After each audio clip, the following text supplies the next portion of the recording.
Shorty so seductive, dancing on me. The way that she move is making me horny. Wake up next to her in the morning. I'ma turn over and tell her, let's do it again. Shorty so seductive, dancing on me. The way that she move is making me horny. If I wake up next to her in the morning, I'ma turn over and tell her, let's do it again. Yayo got hits, nigga. Yayo got motherfucking hits, man. Let's go ahead and get this motherfucker rocking, man. We got people in this motherfucker, man. I want to keep the motherfucking folks waiting on me. Let's get this here. What's up with the folks, man? What's up with y'all? I'm gonna take a sip of the drink real fast. Let's sippy sip before we get this bitch going. Episode 97.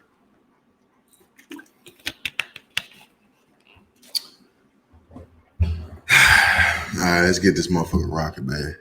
Just late as fuck. All right, fucker, let's get it. Yes,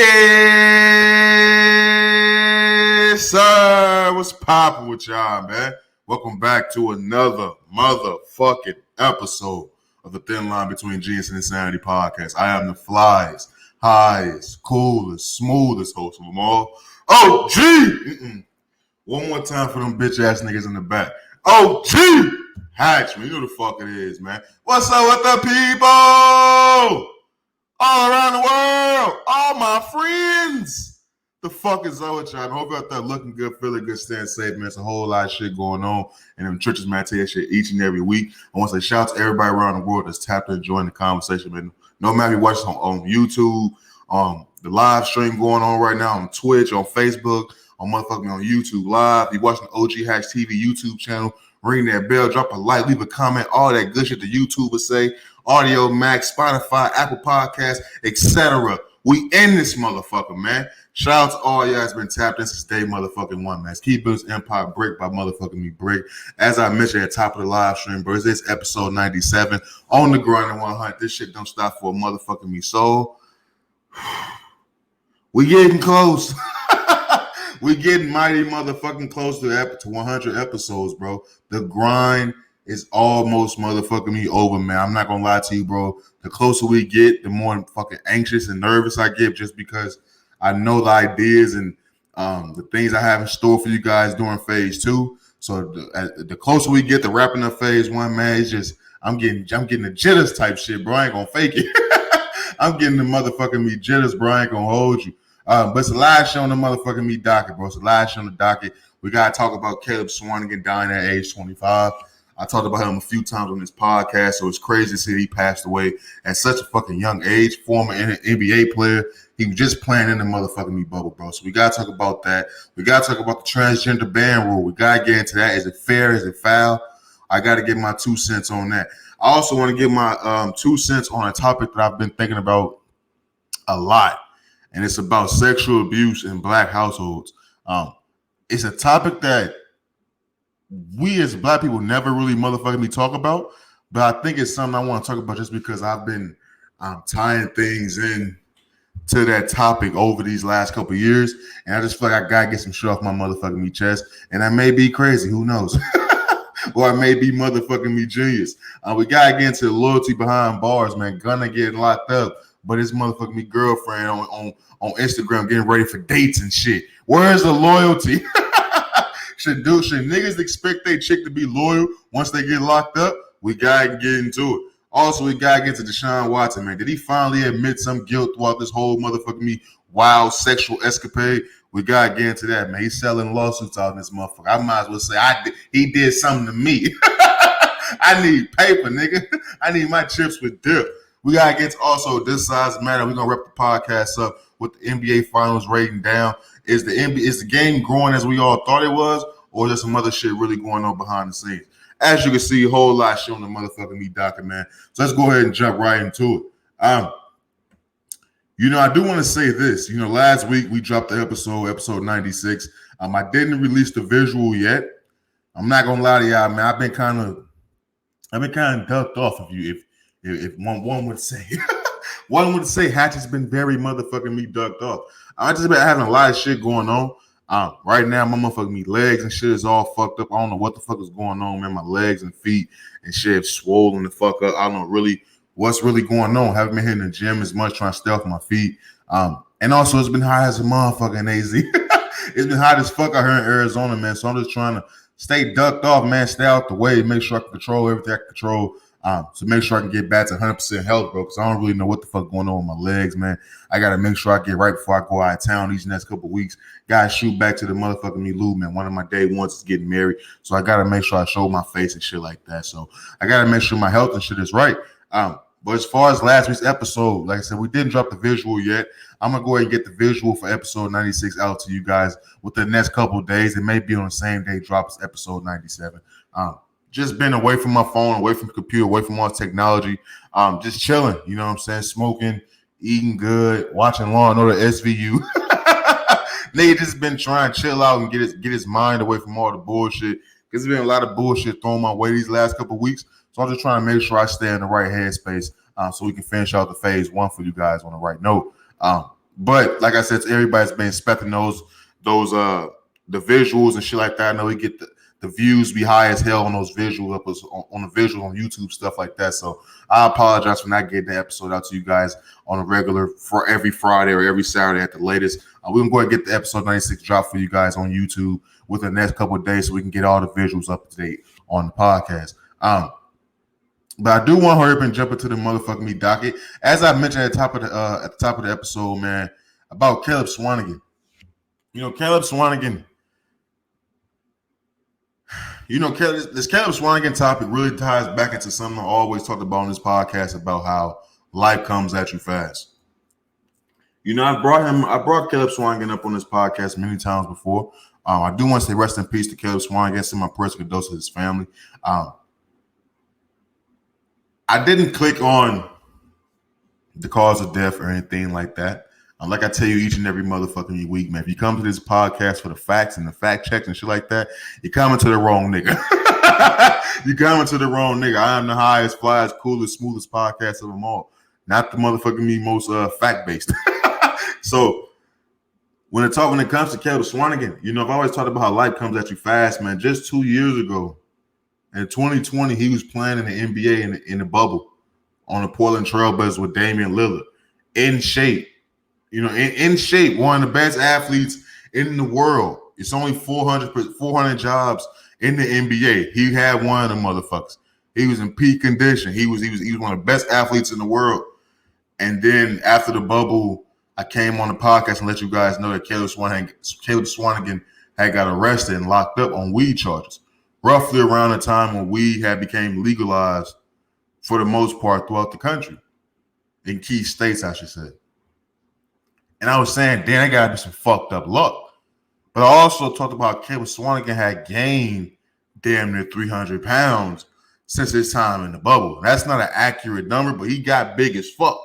To where we always knew, if you do the Caleb Swanigan story, even when he was a dominant player in college, the story with Caleb Swanigan was that he dealt with an eating disorder due to being in the orphanage and things of that nature growing up. You know, that's how he dealt with his problems. He had an eating disorder. And he had lost hella weight to get in shape to start dominating in college and then eventually getting drafted to the NBA. So it's him blowing up wasn't that big of a shocker to me. But it's always a shocker when you see somebody so young, health and behavior turn for the worse. So as time goes on, after we talk about Caleb Swanigan getting fat, Caleb Swanigan, you know what I'm saying, getting locked up on weed charges and shit like that, we fast forward to June 2022. just fucking in June 2020, he was just leaving the bubble.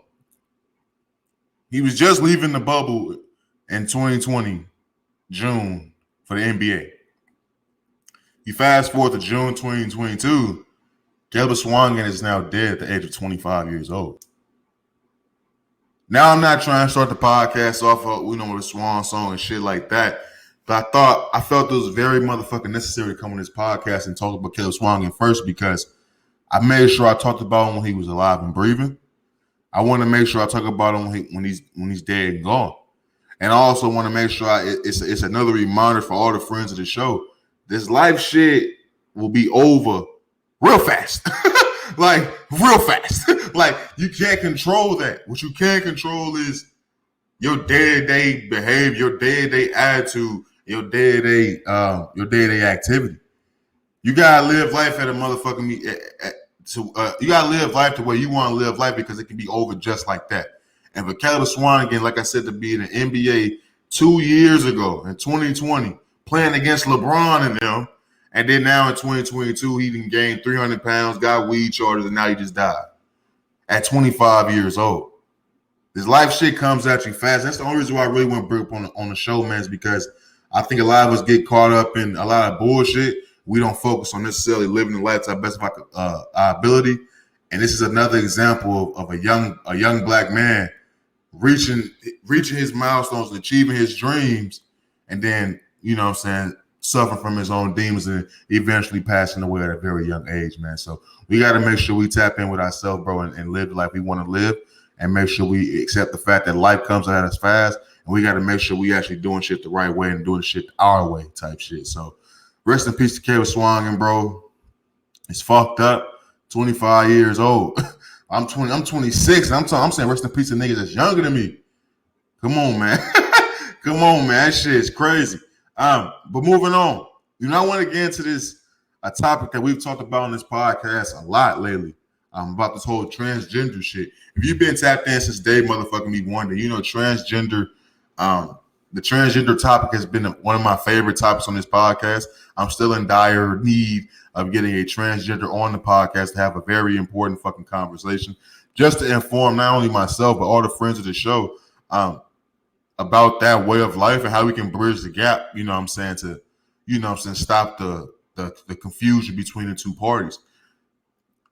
But the news came out. We've been talking about the Leah Williams, I believe, was the transgender swimmer who won the NCAA gold medal and shit like that, and made history, I should say, of being the first transgender to win a women's, you know, gold medal or some shit like that. And it's been a huge topic in America. And I've come on this podcast many times to say how I thought that was cheating. I thought that shit wasn't fair to the natural born women who was competing in those events. Well, there's just been breaking news about how the committee has agreed to ban transgenders from competing in those competitions with natural born cisgender women. And I got on the screen, is it fair or foul? Because I know I've came on this podcast many times. I told you how I really felt like, yo, transgender women shouldn't be able to compete against regular fucking women. It's clearly fucking cheating when it comes to having athletic advantage. But now the motherfucking me rule, you know what I'm saying? They done banned the shit. They done banned motherfucking and told people they can't do some shit. Now I'm feeling the way. Now I'm feeling the way like once you tell a motherfucker they can't do something, I'm automatically gonna kind of lean towards them to see like, well, what you got?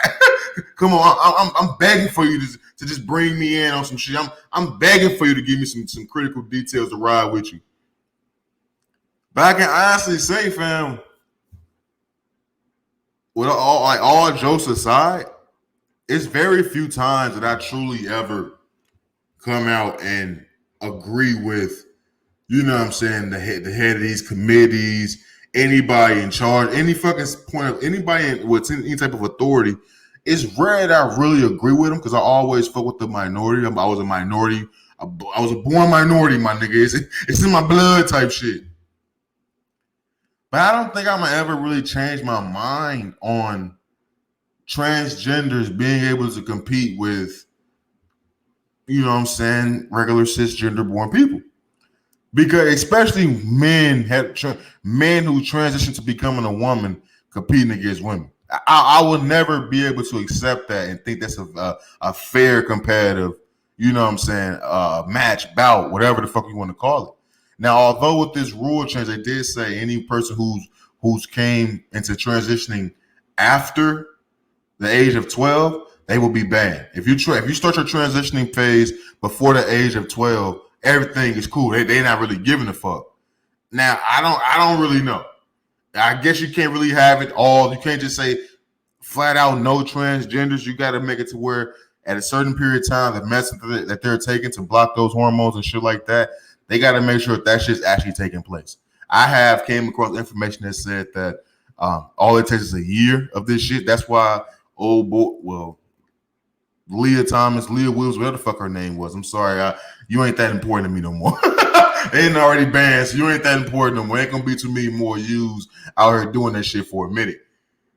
But the reason why that she was able to do that is because all it takes is for a year of you taking these supplements or whatever the fuck they got you taking for you to truly be considered a woman, because that's your transitioning phase, your transitioning process. Now they got to where you got to be at least been transitioned before the age of 12. So you can't have you can't have your cake and eat it too. So you can say no transgender, because that is a huge fucking group of people. Like I never truly thought about how many like transgenders there truly motherfucking was until I started really sitting back and seeing all these fucking commercials about transgender people. Like it's transgender kids and shit. Like I can honestly say, bro, and maybe because I'm a 90s baby, you know what I'm saying? This shit wasn't that big. You know, I had seen transgenders growing up. Not that many, of course, but I had seen transgenders growing up. And a lot of niggas just cross-dressing. I knew a nigga named Peaches in high school. Peaches was gay as a motherfucker. Peaches, if transgenders was the end thing then, I'm pretty sure Peaches would have been a transgender ass nigga. Shout out to Peaches. But I truly never seen transgenders like that growing up, to where I would have known that would have been a large population of people. So when I'm seeing all these commercials about little kids being transgenders and shit, when I first seen this shit, it took me back. You know what I'm saying? But the more I see it, and me living out here in Phoenix, to where transgenders it's a lot of fucking transgenders out here in Phoenix.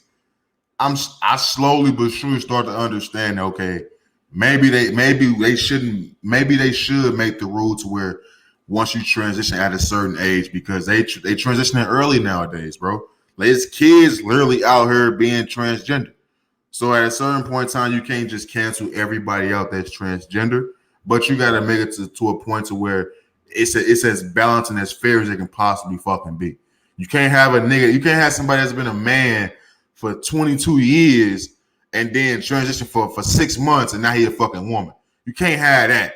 If you're gonna be a woman now, you gotta be a woman to where since motherfuckers can remember type shit. So I agree with the new ruling. It's gonna cause a lot of motherfucking me drama as always. No matter how they would have went with the decision making process, it would have made a lot of motherfuckers mad.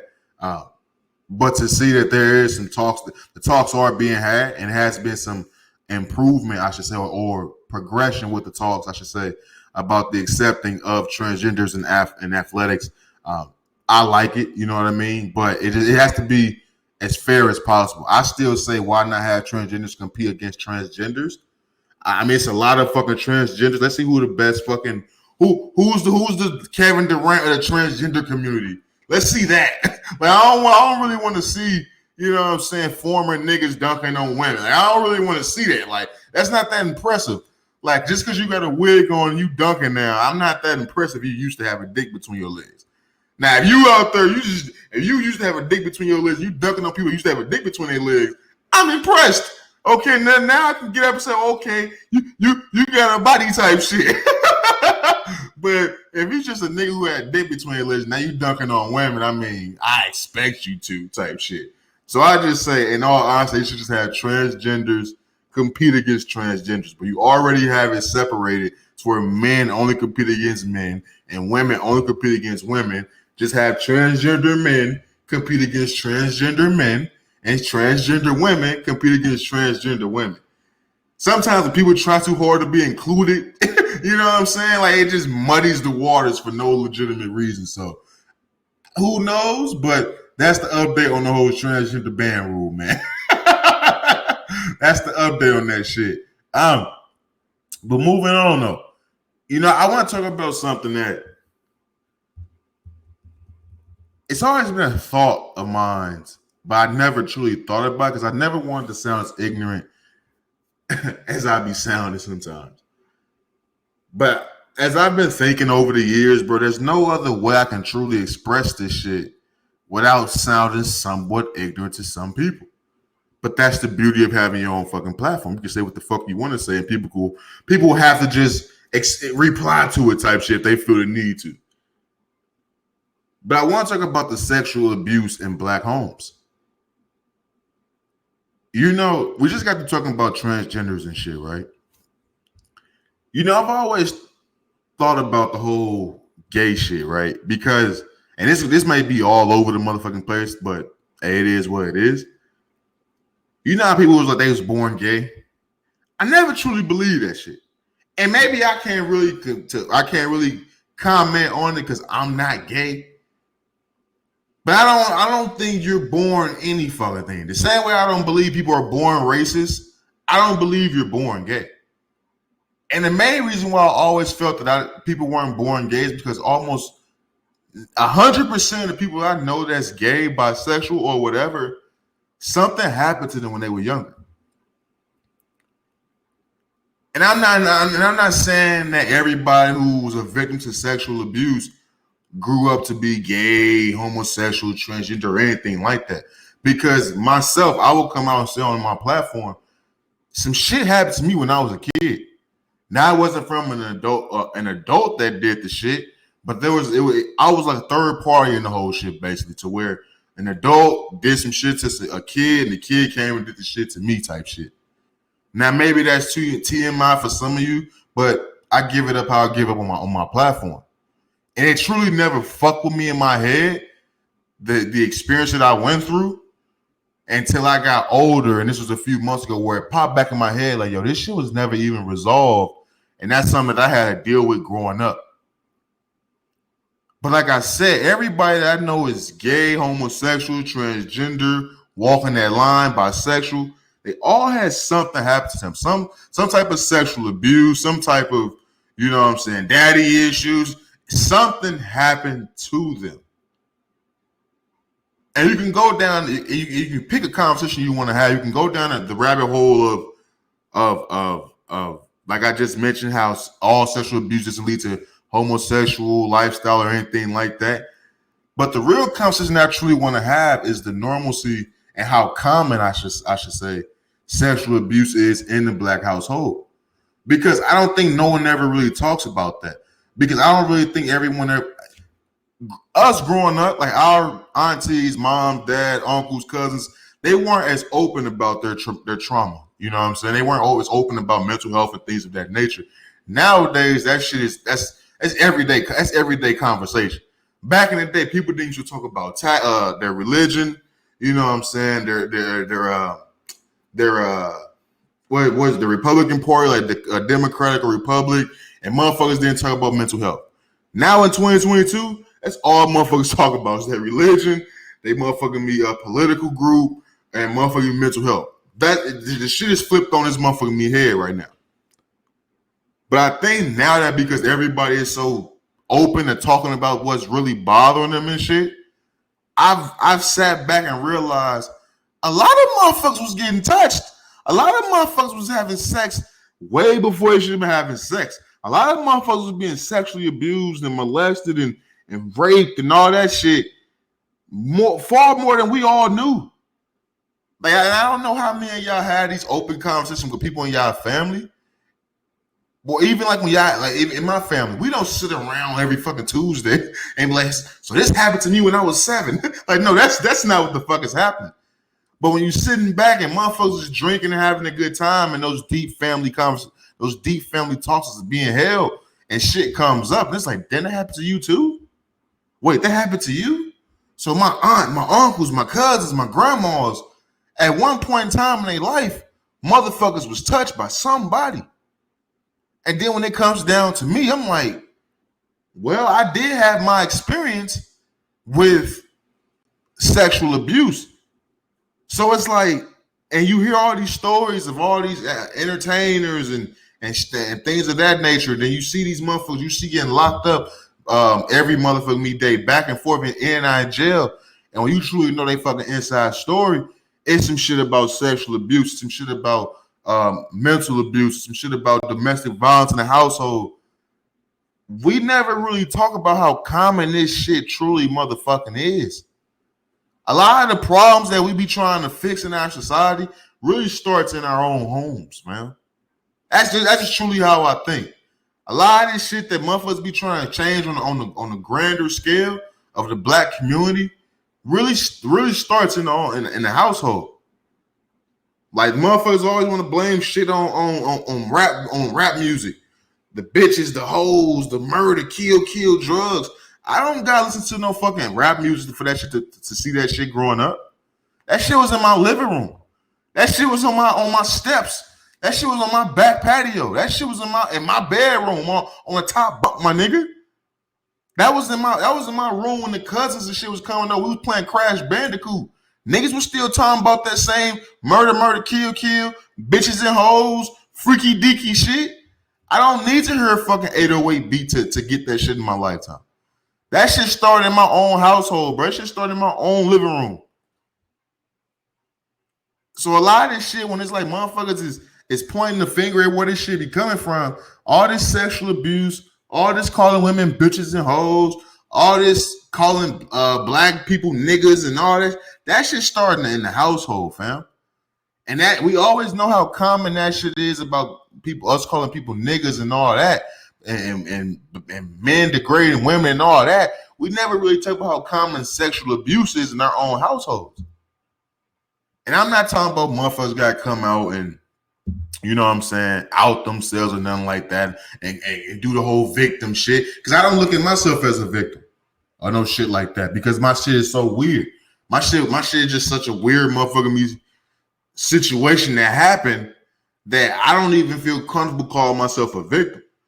But I do feel comfortable identifying with that situation because it happened to me when I was in first or second grade, living in Pine Lawn. Like this shit happened to me. So it's like that shit happened to me, and I hear stories about the shit happening to people that's older than me in my family. It's like, fam, this shit happens too much. This shit is too common. So when you see all these people growing up talking, you know, and experimenting, let's just say experimenting with their sexuality and things of that nature, I would never be one to believe they was born like that. I would never believe that. I would never believe that. It never shocked me when the dude that grew up around all the girls ended up gay. That's what he knows. All he knew his whole life was a man coming to the picture of all the people that he loved and showing love and caring for them. So that's what he wanted. It doesn't surprise me. And vice versa. When a woman sees, when she grew up around all boys, it never surprised me when she like licking pussy. It shouldn't shock you. It don't shock me. So it doesn't shock me when I see somebody who's been a victim all their life of sexual abuse growing up. Their childhood was taken away from them when they was younger. It doesn't shock me when they get older and they dabble into whatever they dabble into.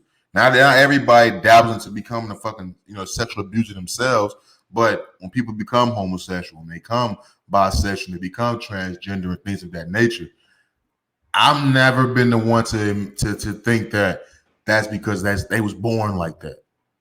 No, let's really have a conversation. When you have a conversation with these people, do you realize at one point in time in their life, motherfuckers was getting touched. Motherfuckers was experiencing either physical or mental or emotional abuse. And that shit is quite common in the black household. And I'm sure it happens in the white household, the fucking Chinese household, the Mexican household, the Indian household. I ain't none of that shit. I'm black, my nigga. Look at my skin. I'm black. I can only talk about my people. I know the shit I was hearing when I was one of my homeboys in them houses. I know what them walls look like. I seen the holes in the walls, my nigga. Them same holes look like the holes in my fucking house in the wall. I've seen it. The same. It's literally almost the same story in almost every black household. And we never truly sit back and talk about the commonality between those stories. Motherfuckers always try to talk about the differences.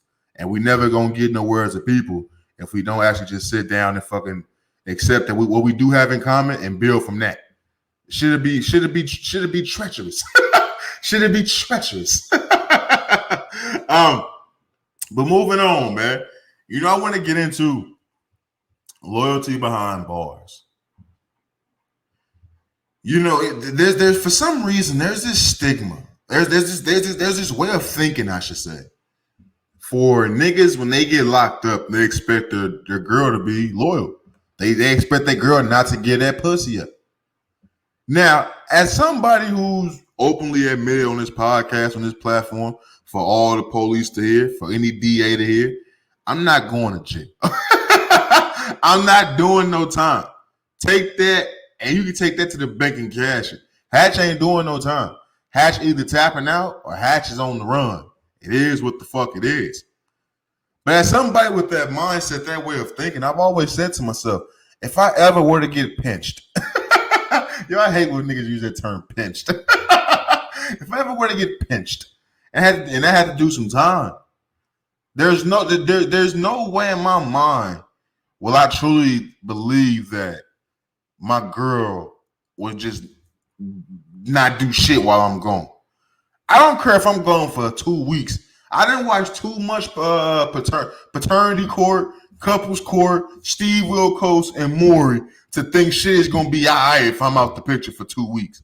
I done seen way too much shit on them shows. But there's not a thought in my mind that my woman will be faithful. Now, I'm not saying that there's no women out there that will be faithful. I'm not saying that. But I would be surprised and I would be grateful if that happened for me. But it's the first thing you got to think about as a dude, you can't put yourself in a situation to be out of the picture in the first place. You can't. You got to be present in the moment if you want motherfuckers to be loving you and having affection for you. You can't take yourself out the picture and think motherfuckers still finna be riding and dying for you. That's one. Two, motherfuckers got needs, brother. These women got needs. The same way niggas got needs, women got needs too. Women be wanting to fuck. Women be wanting to fuck, brother. They not finna wait on you. You got 9 years. That pussy is hot and ready. Little Caesars edition. That pussy is Little Caesars edition, my nigga. Hot and motherfucking ready. So me personally, I can't think my woman will be faithful. I'm not gonna say she don't love me, no shit like that. I'm not gonna say how she can go fuck whoever she wanna fuck and I'm gonna be cool with it. I'm not saying none of that. All I'm saying is I would expect it. And if it didn't happen, I will be forever grateful and surprised. So you got this clip going around, people talking about the Bailey girl. I don't know which one it is, Chloe or Haley. Really don't know much about the Bailey girls. Just know that they've been popping and have stirred up a lot of controversy for shaking their ass on the internet these last couple months to a year. Apparently, one of them is dating Gunna. I've come on this podcast and talked about how Gunna's facing the RICO charges with the whole YSL shit. He luckily may be one of the only ones who can get out of that whole shit, but it's a fucking RICO. Not a Fed RICO case, but it's a state RICO case. They still got a high winning percentage with those RICO cases, bro. Still in the 70 to 80% conviction rate with those RICO cases. So Gunna is in some shit by all means. Don't get it twisted. But we all know Gunna's facing some time. And the clip is going around with the Bailey girl getting ready for a date. And this guy and motherfuckers is hot. I don't know why people are hot. He's in jail, buddy. Like, he's not going nowhere. He's booked. That he's looking at 4 walls and a cot right now. That's what he's looking at. He lucky he's not out here in Phoenix where they got Tent City. Tent City, my nigga. Where you outside in the desert in a tent. Yeah. He lucky he not dealing with that. But you got everybody going up in arms about her getting ready to go on a date. Bruh, ain't no love in these streets, my nigga. Bruh. Lori Harvey just left Michael B. Jordan. He's a Freeman. He's a fucking Freeman. He's a Freeman. Gunna's in jail facing a RICO. Yo, my nigga. You need to be happy she moving on with her life. You should be you should have been ashamed that she would have threw her life away and been waiting on you. Everybody up in arms about this whole Monica, that's Monica, right? With the whole C murder and shit. Everybody talking about, oh, she love her some C murder. She wasn't doing all this shit 10, 20 years ago. Yeah, she was saying she loved C murder, but she wasn't making shirts and posing with the pictures and that. Nah, nigga, she moved on too. That shit just didn't work out. Now she coming back to see murder. She know that nigga still gotta love her. He ain't going no fucking work. He ain't seen no ass. He gotta love her still. But the facts is the facts. He went to jail. She moved on. She fucked and sucked other niggas. She loved other niggas. She met other mothers-in-laws and shit like that. That happened. So it always blows my mind when niggas really think that women is gonna stay with them, or not stay with them, but not get touched and not be dealt with when these niggas go to jail. Nigga, they cheating on you when you was just at work. When you was just at your 9 to 5, they was fucking. Now at you in motherfucking me, Boonville, Indiana, fucking me scraping rocks and shit for 12 hours a motherfucking day for 12 cents. You think it's not a nigga like Moore blowing that bitch back out? What you think what? You think I'm gonna turn that down? But in all seriousness, loyalty when it comes to niggas being behind bars, it's not real, man. It's not real. If you're gonna love your woman, fam. And just let her put the money on your books. Let her call you at however many times a week.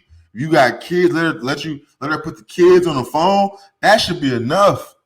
That should be enough. You shouldn't be trying to clock that pussy.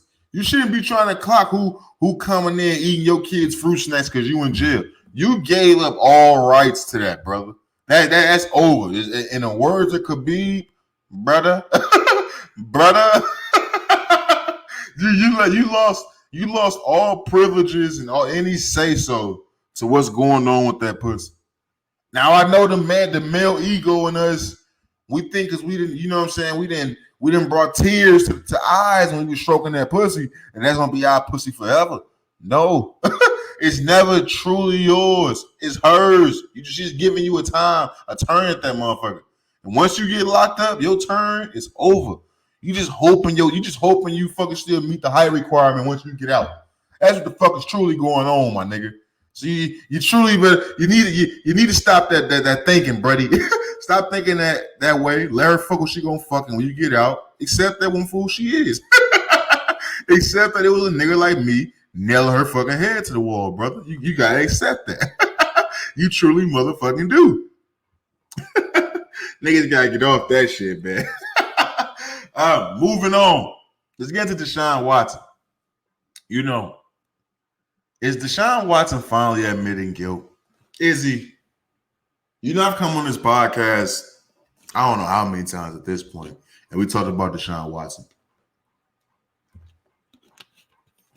We talked about how Deshaun Watson, you know, it all started. We've been following this Deshaun Watson since day fucking one. When he got on the exempt list for the allegations after demanding the trade from the Houston Texans, women started coming out the woodworks. The civil lawsuits got up to 24 lawsuits. Last time I talked about it, the news came out that he had contact with over 66 different women in 17 months span. For massages. You see my fingers, massages. But now news has come out that Deshaun Watson has settled 20 of the 24 civil suits against him. I've come on this platform many times and told you guys how vehement that he was about not doing that shit. And he came out right at the beginning of all this and said he was never going to settle. At that moment, I knew he was going to settle because when you got money, sometimes you just want shit to be over with and done with. It's never truly an admission of guilt. You can't really take it that way just because when people got money, they want shit to be done and over with. Especially when you just sign a $230 million guaranteed contract. $50 million shoveled out to 20 people, that ain't really shit when you got $230 million coming hot and ready. But I got on the screen is Deshaun Watson admitting guilt. And I said when all this shit first kicked off, man, as somebody who grew up a Kobe fan, there was never a point in time after that whole Colorado incident where everybody agreed whether or not Kobe was innocent or guilty. You still got people to this day that say Kobe raped that girl. You still got people to this day that's up in arms about Kobe Bryant. When Kobe won his Oscar, yeah, everybody loves this shit now.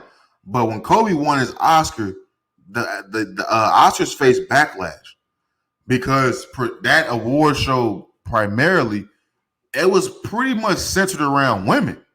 That was like one of those up and early throughout this whole woman movement shit that it was really centered around women. And one of the very few dudes that win a fucking award that night was a nigga that was accused of rape. So they faced backlash for it. At the end of the day, it's fucking Kobe Bryant, but it's still backlash.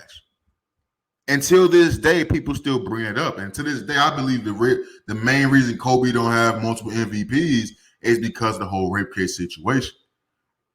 But with Deshaun Watson selling these 20 lawsuits, is it admission of guilt? I can't really say because I said it when this shit first kicked off. This is a jacket that you never want to get because it's a jacket you could never take off.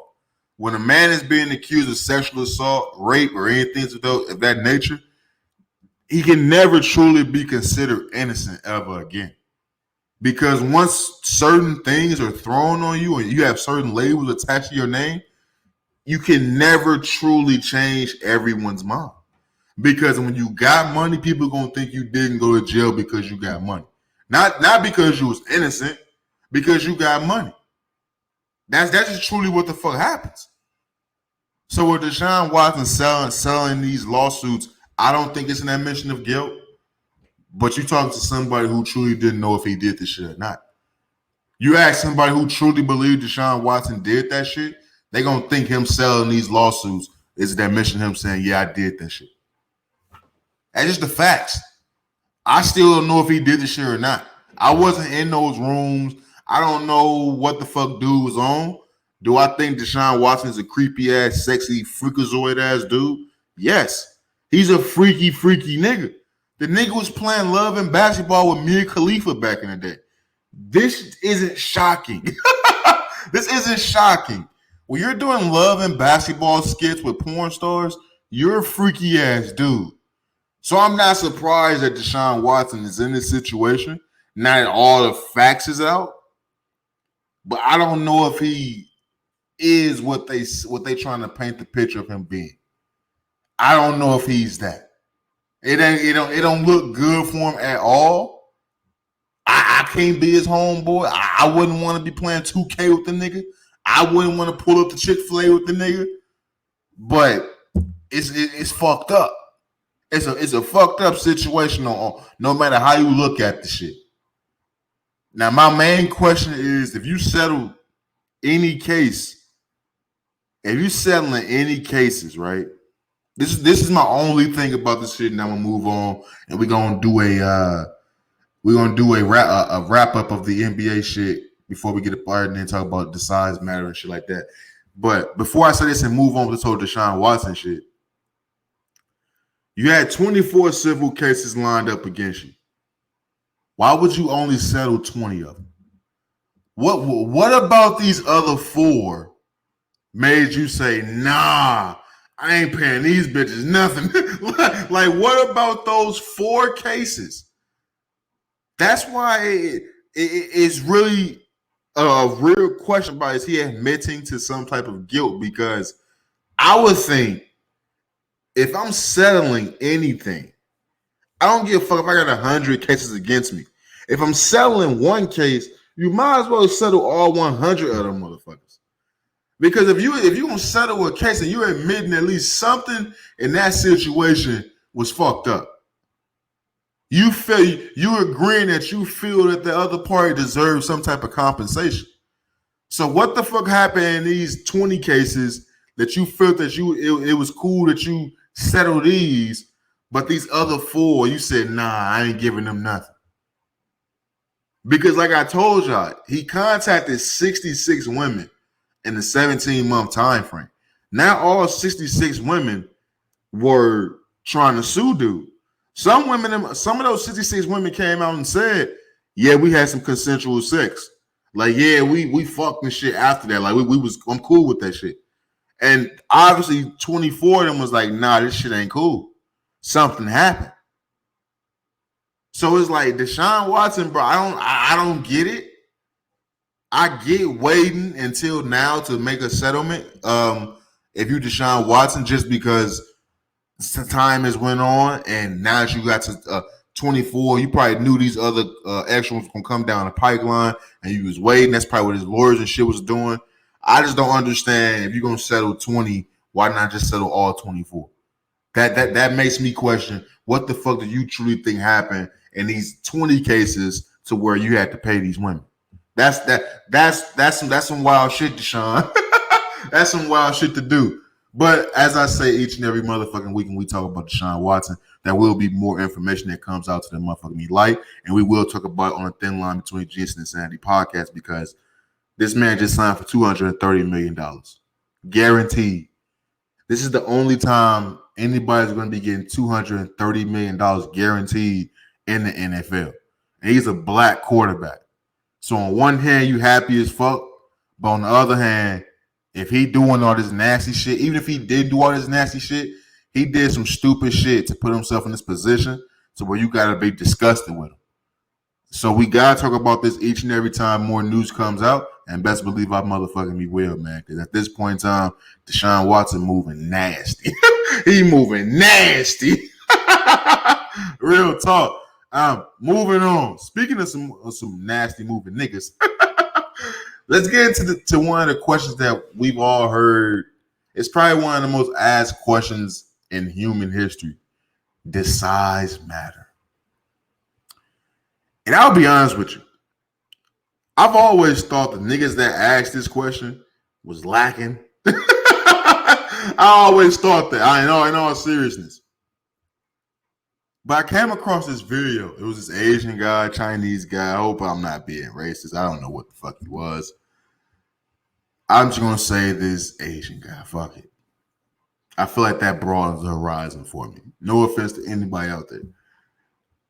But he had this question. He came with this math equation. Obviously, it was a joke, but there was some seriousness into it. And he was asking, does size matter? Now, we've always heard it's not about the size, it's about the motion of the ocean. I don't believe that no more. I don't believe that. I never came across a woman in my lifetime, like on some personal shit, that said size didn't matter. All the women I know like big dicks. I'll be honest with you. All the women are size of what? Penis. Comment says size of what? Penis. Size of what? I don't know. I ain't talking the size of your t-shirt. I'm talking the size of penis. The question is, does size matter? Now, like I said, I've never had the problem to where this was a thought of mine. A question that I brought up to a woman was like, yo, you like big dicks or you like small dicks? I was like, I just walked in there and just went with the wind type shit. Pulled my shit down. And if shit got crazy, shit got crazy. Comment says size of wallet. Size of the wallet does matter to some women. Some women don't like broke niggas. Some women don't like check to check living niggas. Size matters. I don't like super big women. I'm gonna be honest with you. If she big and she got some ass, we in there. But if she just big, I don't like her. Size matters. Size matters. But with the Asian dude saying that he got a 4-inch dick, he did a mathematical equation saying because he got a 4-inch penis, he getting in more strokes per minute. So technically, he giving more dick than a nigga with 8 inches who lacking in the stroke game per minute. Now, obviously, that was just the equation that a nigga with a shrimp dick came up with to make. The nigga with a shrimp dick came with that equation to make himself feel, you know what I'm saying, feel dignified and justified of being shrimping. Comment says 4 inches matters. I'm not saying it don't. Hey, the hole ain't that deep. I know some shallow pussy women. I know some shallow pussy women. All women hoes ain't that deep, my nigga. I'm be honest with you. So if you got 4 inches, you can be you may be good. Slide my DM, bro. I'll show you. I'll show you. Trust me. I just been shallow vagina women. But the question has to be asked: does size truly matter? Is it about the stroke? Is it? Because I'll be honest with you. Before I really found out that and pause, by the way, because I don't know how many niggas in the live chat right now. But before I knew that my dick was truly big, I wasn't really, so I was being super extra with the stroke game. I was doing jumping jacks in the stroke. So I was doing the worm with the stroke. I was doing all types of shit before I got validation that I was packing. Once I got confirmation, I had a few trusted sources. Once I had some trusted sources, I got a little lazy on my stroke. I stopped being as creative. I stopped doing the worm in the pussy. Like I stopped doing the A-town stomp in the pussy. Like sometimes I ain't really gotta go that hard.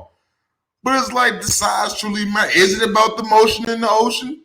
Can you do the worm? Like if you can do the worm in the pussy, you pretty much good. I don't really know how much more they really want from you. You can do the worm and the shit. But I don't really know. But it's like, as I seen this video of this dude talking about the size matter, I'm like, yo, only niggas who truly ask that question is niggas who's lacking confidence in a certain department. And I'm gonna say this for all the friends of the show, all the male friends of the show. Look, man, I'm gonna take my glasses off of this, but I'm gonna be serious with y'all for a second. How can I put this? To all the male friends of the show, man. Oh, let's take this on the screen. For all the male friends of the show, look, man. If your dick ain't big, brother, it's okay. Well, pause. I don't give a fuck. But it's okay. They got all types of shit out right now, man. They got honey packs, they got blue chew, they got 4 hymns only. They got all types of shit, bro. They got ads everywhere, my nigga.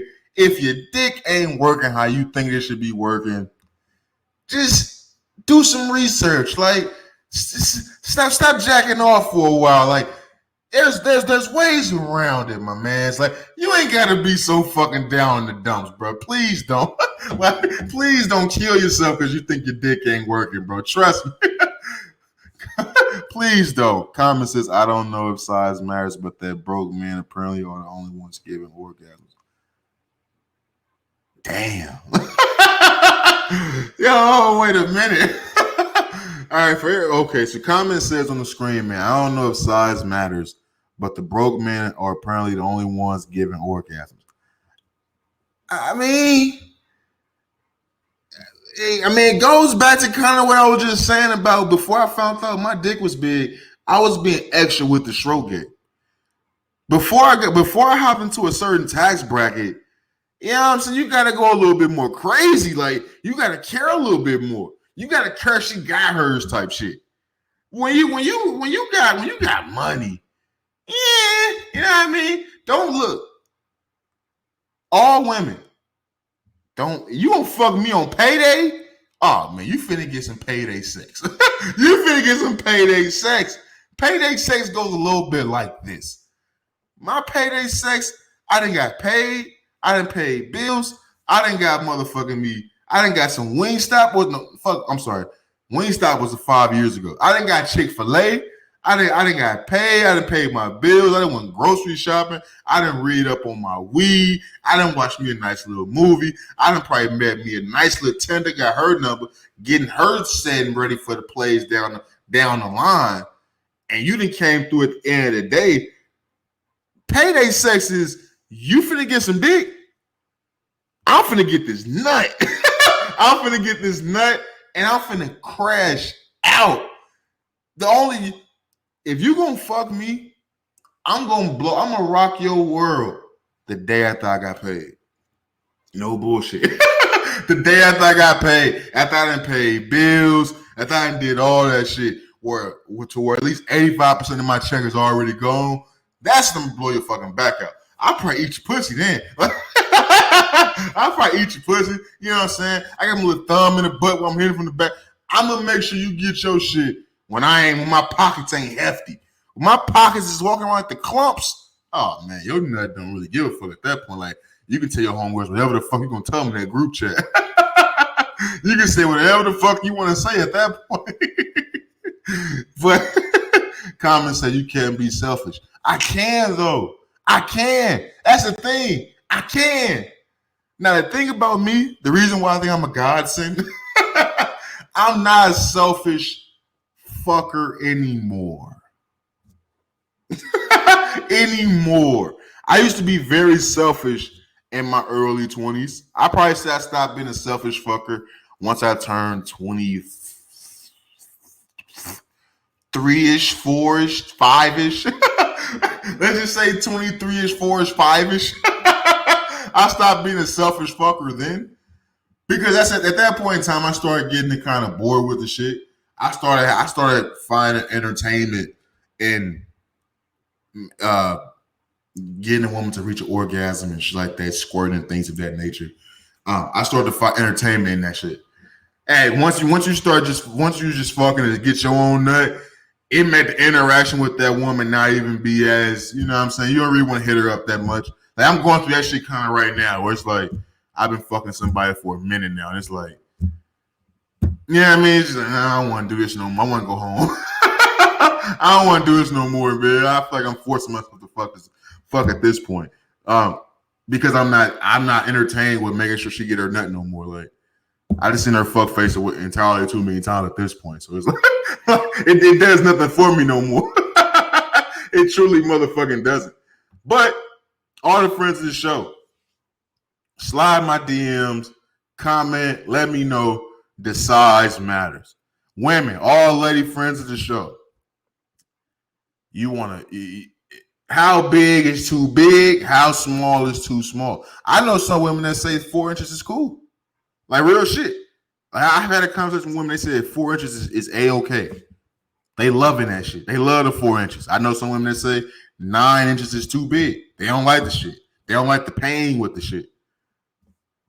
To each his own. Like I say, I know some shallow pussy women. Like they in the 3 feet, they in the 3 feet deep part of the pool. Like they shit not that deep. You can't even fucking jump in that shit. You're gonna sprain your ankle type shit. So like every woman is different. All lady friends of the show, let me know, the size truly matter. Are you really just worried about the stroke?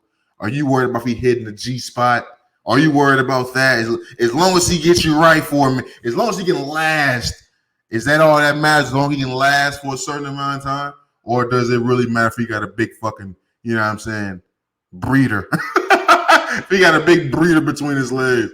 I got a breeder, baby. I'm telling you, I'm going to shoot somebody club up real soon. I'm having dreams. All right, let me just, let me move on. I'm getting some weird shit. Let me talk about this real fast. We wrap this on up, man. We come up on an hour in this live stream. NBA Finals ratings are down.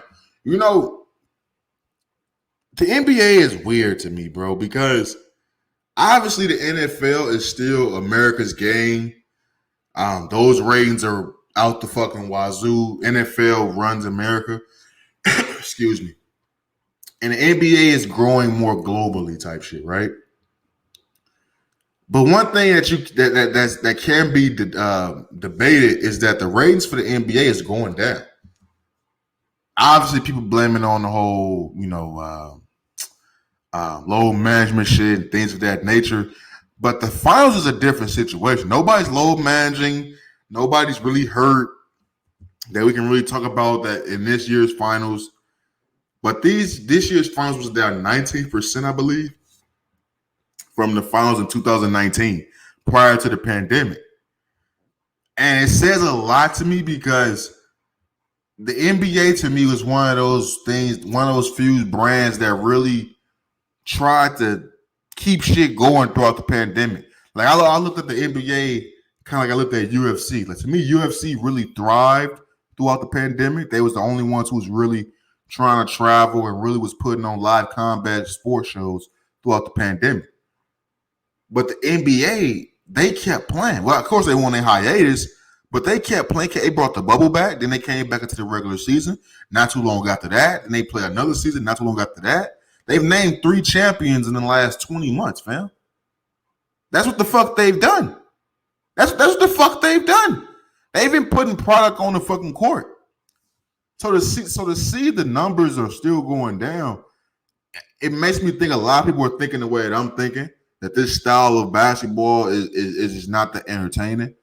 You got that included with the fucking the subdivision of people who just hate athletes having a voice and hate athletes having a personality and things of that nature. The quote unquote racist. We just lump them in with the racists. You got the people who's about the load management. You got the people who's mad at the injuries these last couple of years. You got all that mixed into one, and the ratings are going down more and more every fucking year. And I bring it up because I've talked a lot about on this podcast about the CBA contract that will be coming up in the next couple of years. And we were attacking the players like the Kawhi Leonards, the Zion Williamsons, the James Hardens, the Kyrie Irvings, who going through some shit right now, who look like Brooklyn don't want his ass no more. Like I talked about a couple of weeks ago about that was going to be coming up pretty fucking soon. When you lump all that shit in and you focus on those players doing what the fuck that they're doing, and you add that plus the ratings going down, fam, I think this next CBA going to be nuts, fam. I'm being honest. I think it's going to be nuts. I think you're going to start to see niggas get that pay for play type shit. I think niggas is going to be getting some non-guaranteed deals. I think the fucking the max contract not going to be 5 years no more. It's going to be like 3 with a fucking team option type shit. I think it's going to be all types of shit, bro, with this next CBA when it comes to the NBA and the NBA owners and the NBA Players Association. So it's interesting to see that the viewership is going down for the NBA. Also, at the same time, we think it's growing worldwide. It says a lot that it's losing its luster where the fuck it was created over here in the fucking States. So that's very pivotal and important in the basketball landscape. That's why you see all these foreign NBA players like the Nikola Jokic, the Giannis Antetokounmpos, the fucking Luka Doncic. You see these niggas come over to the NBA and they are best players now. And when you tie it into the game, is growing worldwide, but it's not truly growing here in the States, really. It truly ain't. I feel like it's really been at the same level in the States for the last 10, 15 years. AAU ain't shit new. AAU is not new. So I really think the basketball scene has been the same in the States for a long time. And that says a lot about the viewership of the game and the style of the motherfucking game as well. Comment says Jokic and Doncic are my people. Them niggas is nice. I felt with them, you know what I'm saying, just because I knew somebody was with that whole Slovene shit. You know what I'm saying? I want that. That's like my in the multiverse somewhere. I'm one of them Slovenian ass niggas, man. I'm a Slovenian ass nigga in the multiverse somewhere, man. I got me a little Slovenian family and all types of shit. That's how I feel about Luka and Nicole every time I see them. They're my peeps. Excuse me. They're my motherfucking peeps. Let me see, man. But honestly, I think we all gotta keep our eyes on the NBA rating shit and what's gonna happen with that CBA, because I think it all goes hand in hand when you talk about how much money these players are gonna be getting paid. Let me see here. I think we talked about all the main things I want to talk about. Let me see what this comment says. Gypsy. No, damn right. Like in another life of mine, I'm a whole gypsy. I got me a gypsy family, some gypsy pussy, some gypsy food. I'm wearing gypsy clothes. I'm gypsy out. I'm gypsy the fuck out, man. You are a Bosnian.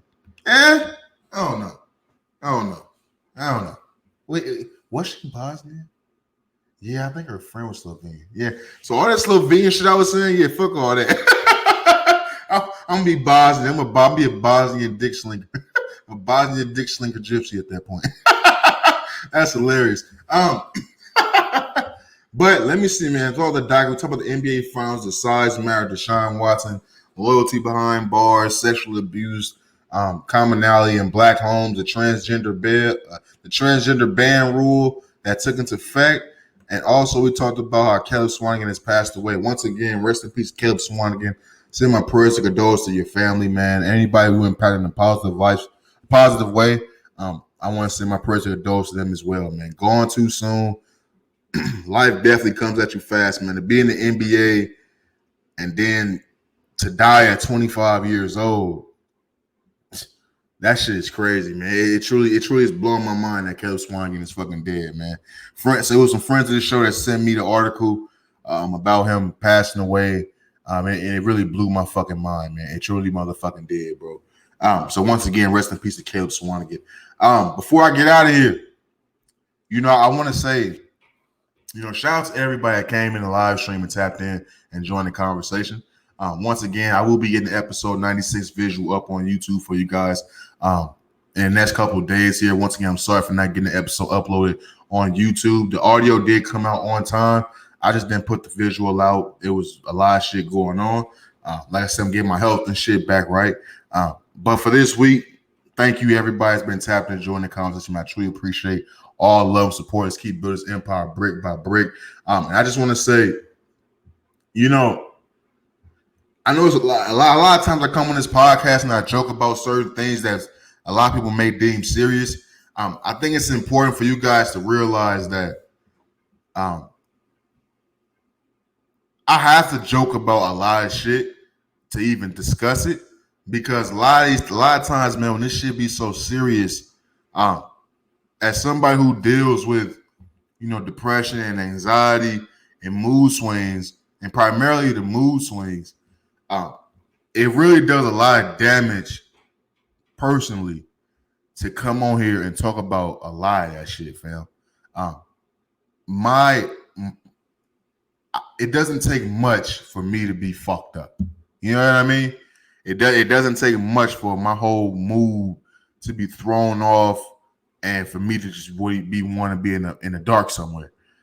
So a lot of times when I come in here and I record these episodes, bro, I think I just want you guys to understand what I'm truly doing to myself to make sure I put this shit out for you guys, because it does a lot to my psyche to have to be in other people's business. It does a lot to my psyche to have to give my 2 cents about some negativity. You know what I mean? Because I truly try to stay away from all negativity, because I know what it can do to my mindset. So to come in here and keep doing this shit for you guys on 97 weeks now, 97 episodes, I just want to say thank you again, man, for whoever been sticking with me since day fucking one. All my first time listeners and my last time listeners. Shout out to all y'all. Shout out to all the countries around the world that this podcast has reached so far. Shout out to everybody that's been sharing it, commenting, giving the reviews, engaging on social media. Shout out to all y'all, man, because y'all really keeping my mind in a positive mind frame to keep doing this shit week in and week out. So I want to say I love you guys. We getting very close to episode 100, reaching our motherfucking goal. I will be doing a live stream show, probably like 2-3 hour live stream show for episode 100, or probably that weekend of episode 100, just to engage with the folks, man, and have some fucking fun. But as we get close to an hour and 10 into this episode, I want to say this, man, before we get the fuck up out of here. Y'all know how I give it up. It's all love these ways. Never let them sidetrack you with the bullshit. Always keep the main thing the main thing. Stay safe, stay sharp, stay sane. And I'll holler at y'all next week, man. We out this motherfucker. Peace. Yo, man. The size matter. I ain't gonna lie to you. My dick huge. My dick is Hugo. I don't give a fuck about size matter. I'm all right. And in the words of Kendrick Lamar, we gonna be all right. Nigga, we gonna be all right. I'm doing the worm in that pussy. I'm doing the worm. I'm belly dancing in that pussy. I'm knocking screws loose in that motherfucker. So as I got validation, my dick was big. I started slow stroking all types of shit. I ain't breaking a sweat no more. No more. Oh shit, we out this motherfucker, man. I'll try next week. Nigga, we gonna be all right.